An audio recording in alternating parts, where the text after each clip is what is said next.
So, you've passed your ham radio exam. Now what? Today on CQ Adventures, I'm going to cover on what you should be doing after you pass your ham radio exam.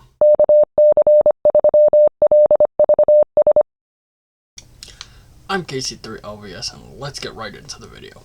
So the first thing after you pass your exam, you should be looking for your call sign and license information.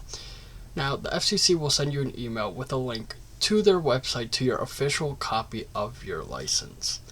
Now, the license is going to have important information like your call sign, FRN, when your license is active, when it expires, all that fun jazz. Now, I would print a copy to have in your shack, and if you want, you can also print a copy to have with you at all times, or you can download the PDF onto your mobile device and have it with you wherever you go, not having to worry about a paper copy. Now, if you don't receive an email, you can always sign into your FCC account and get it that way, or go through the ULS.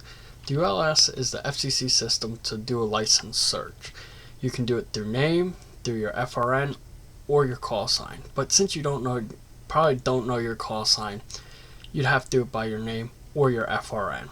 Now, once you receive your license, you can go and create an account at qrz.com.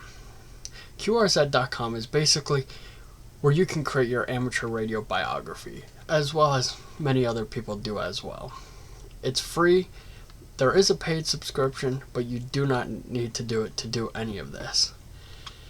You can put your biography on there, who you are, why you joined, all that fun jazz, pictures if you want, and that lets people know who you are. And you can also upload your logs there to earn rewards through QRZ and keep a track of your contacts.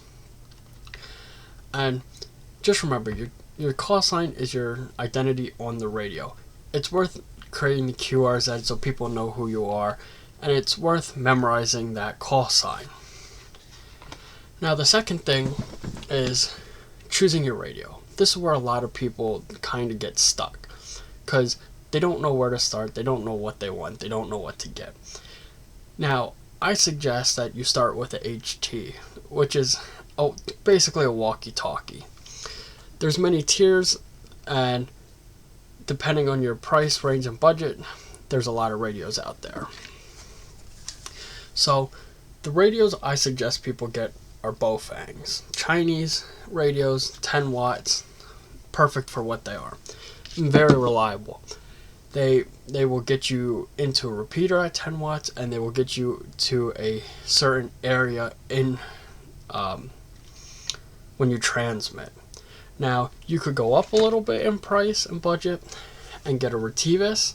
Retevis does a lot of things. I won't get into what they do because that's not for this video, but that's also a good starter radio. Now, if you want to go real expensive or have a high budget, you could go with a Yaesu, ICOM, or a Kenwood. These are going to be your premier HTs, very high. A lot of them are very high price. And if you're just looking to get started, I would suggest Baofeng, the biggest bang for your buck.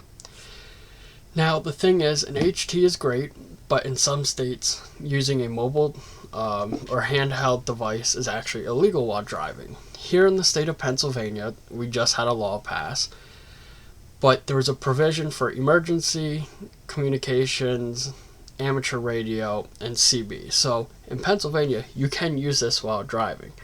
But do you really want to try and stare down at this, change the frequency while you're driving?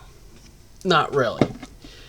So the next thing you can do if you're going to spend time in your car or in your shack is to get a base or mobile radio.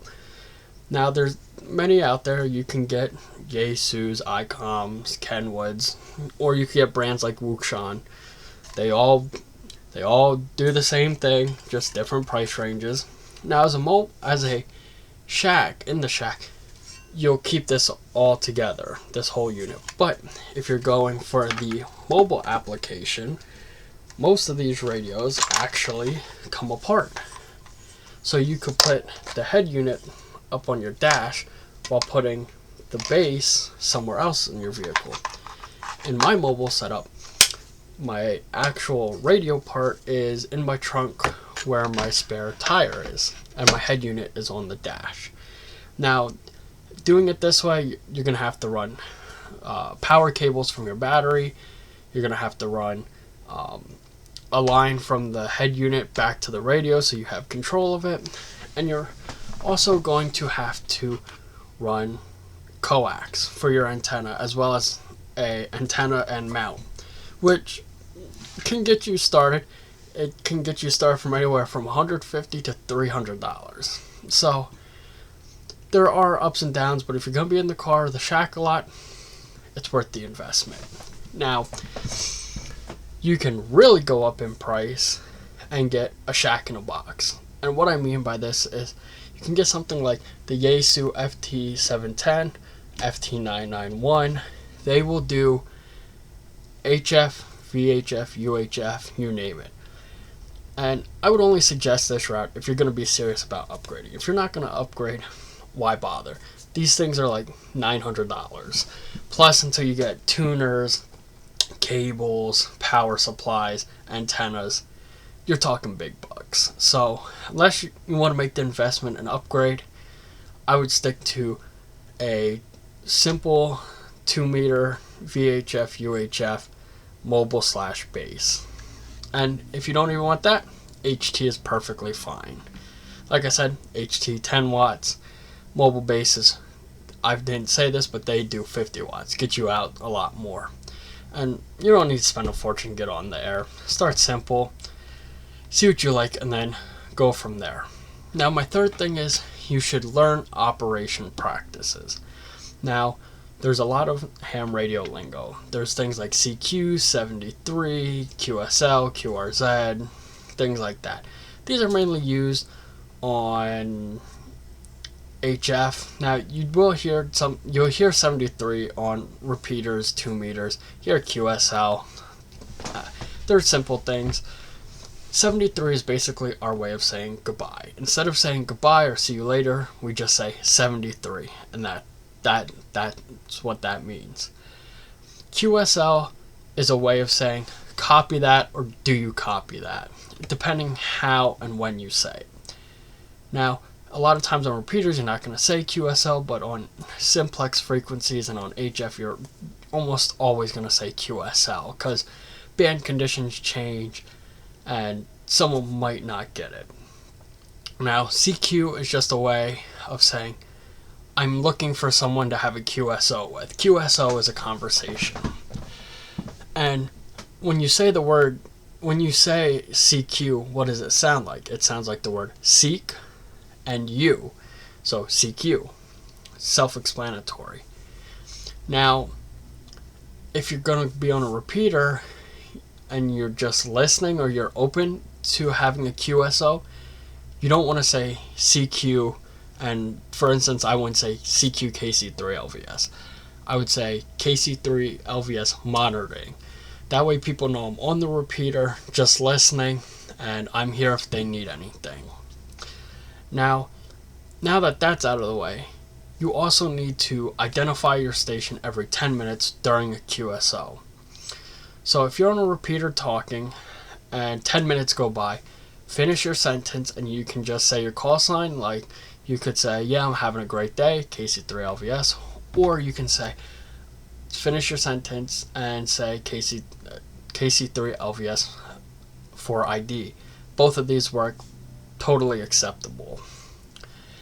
And it can be off a little bit, but the rule of it's supposed to be 10 minutes. If you do it at 11 minutes, no one's going to have a fit. Just make sure you do it. The second thing in this is listening etiquette. Now, think of this. Think if you and someone else were having a normal face-to-face conversation. You don't want me just walking up, barging into your conversation. That would be rude. This translates to the radio as well. You don't just barge in onto someone's QSO. What you do is you listen and you wait for them to finish. Once they finish, you can say your call sign and say break. So in my case, I would say I could say KC3LVS break, or I could just say break. Typically, you'll just say break. At that point, one of the stations will say, go ahead, breaking station. That's where then you would come in and join the QSO. Now, all this ham radio lingo, it may seem like a lot at first, but remember, it's learning the culture. Once you get the rhythm, it's secondary nature, so don't get too hung up on it. Number 4 would be to find repeaters and local nets in your area. Now, repeaters are sites at towers that sit on top of mountains or high points in your area. This is so the broadcasting range goes over a large swath of land. Now, these repeaters are looking for certain things, such as a transmission on an input frequency with a specific tone that is transmitted with the message or your transmission, and they will repeat that out on a specific frequency. So when I say input frequency, that is commonly known as an output, and the tone is going to be a PL tone, which is an underlining tone that it acts like a key to a door. It unlocks the repeater to you. Now, on the output, a repeater can have a tone, but is not commonplace. Usually this is only in areas where you have high interference. And this is to mitigate you getting interference all the time, that your radio is looking for that tone before it will play the audio. Now, you can find these repeaters on sites such as Repeater Book, RF Finder, or the ARRL Repeater Directory. These are all comprehensive directories of repeaters in specific areas. All you have to do is search your area and you should find a repeater. And on these repeaters, they're owned by a local club. Usually they will have a net once a week, maybe multi times a week. And I would encourage you to be a part of that net. Nets are the best way for you to break out of your cocoon and get comfortable talking to other people on the air. And usually with these nets you will meet a lot of people that you may never know, or people that you have never met before, and that's okay.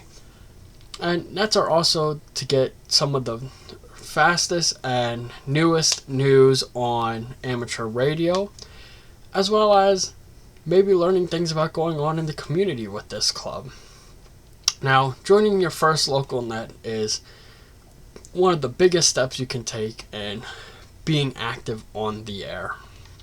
Now, the 5th thing is to explore different modes. Now, on 2 meters, UHF, VHF, you're typically going to use FM. It's commonplace and it's more efficient. Now, there are other modes such as single sideband on HF, which as a tech you do have HF single sideband permissions on 10 meters. There's also digital modes, FT8, PSK, JS8 call, DMR.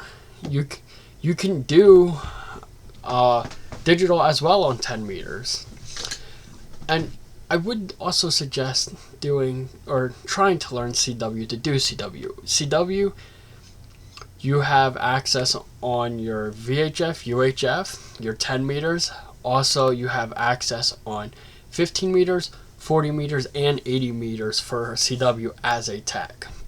So don't just think of doing FM or just sideband. Explore the different modes. Ham radio is all about exploration. Today you may like FM or sideband. Tomorrow you could be all digital or CW. So make sure you mix it around a little bit. Now, the 6th thing I would say is get involved with your local clubs and the community. Local amateur radio clubs can be searched widely on the ARRL website, or you can just take your area and search. So say you live in Glen Burnie, Maryland. You could search up Glen Burnie Amateur Radio Clubs or Glen Burnie Radio Clubs, and that should turn up some clubs in your area. And in these clubs you'll find people who have a lot of knowledge, and these people can be very helpful to you on your ham radio adventure. And we typically call these people Elmers, and that's just a way that we say mentors. And they are very friendly. A lot of clubs will have you come in and they'll have open arms for you. Now, besides the local level, there can be regional or national clubs. Now, a regional club could be something like a contesting club, like the Frankfurt Radio Club. And that's a specialized club. So if you're looking for something like that, they're out there. The national level would be the American Radio Relay League, or the ARRL, excuse me. And being a member of the ARRL has its benefits. And this comes in the form of lobbying for rights of amateur radio operators and things of that nature, as well as exclusive material that they send out to their members. And it's a good thing to be a part of, because they will help you, and they also, when you become a member, will give back to your local radio club if you're enrolled in that program. And when you do this, you get the opportunity to volunteer for public service, such as helping with parades, marathons, things like that, as well as emergency communications. In fact, my local Aries Races Club in November holds a nuclear meltdown preparedness test. And this is because we live in an area with 3 major nuclear power plants. And if anything were to go wrong, we would be activated and we would help with the mitigation of that disaster. Hopefully that never happens. And I want you to remember, the community is what keeps the hobby alive. Get to know your local hams. They'll help you grow faster than any manual or book that you can buy. And believe me when I say this, because I went through this. Now my last item and my 7th item is plan your next upgrade. Now, I understand you might have just gotten your tech and you want to feel it out first. But if you're enjoying it, and say you get on 10 meters for that HF privilege and do digital and whatnot, start planning your upgrade as soon as possible. Because you got to remember, these tests, yes, they may piggyback off of each other, but it's a lot of new material. So you really need to study ahead of time. If you're a tech, you'll go to a general. If you're a general, you'll go to extra.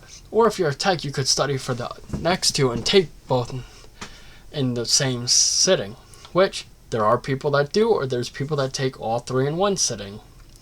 Once you upgrade, you get more HF privileges, you can do true DXing, because a lot of the HF bands, such as 40 and 20, almost always are open for DXing, whether it's voice, digital, CW, anything like that. As well as this is where a lot of your contest happens, such as QSO parties, special events, POTAs, IOTAs, SOTAs, that all happens there. And as you upgrade, you will start to mess with antennas. You'll find out what is better used for vertical versus a wire antenna and whatnot. And I would suggest on that journey learning Morse code. Morse code is something that some say is dying out, but if people learn it, we'll keep it alive. And Morse code we call CW in the amateur radio world. And literally, the more you learn, the more you unlocked. If you found any of this interesting, please leave a comment if you're new to amateur radio, and comment what you thought was the most interesting thing that I said. If you are an older operator and have your license for a while, drop down a couple things maybe for the new people that you would suggest that they do once they get their license. Remember to like, comment, subscribe, and share to let me know that you're enjoying the content. And I will be coming out with some future videos on FTA, digital modes, field operations, and beginner setups. So thank you for watching. Until again, 73.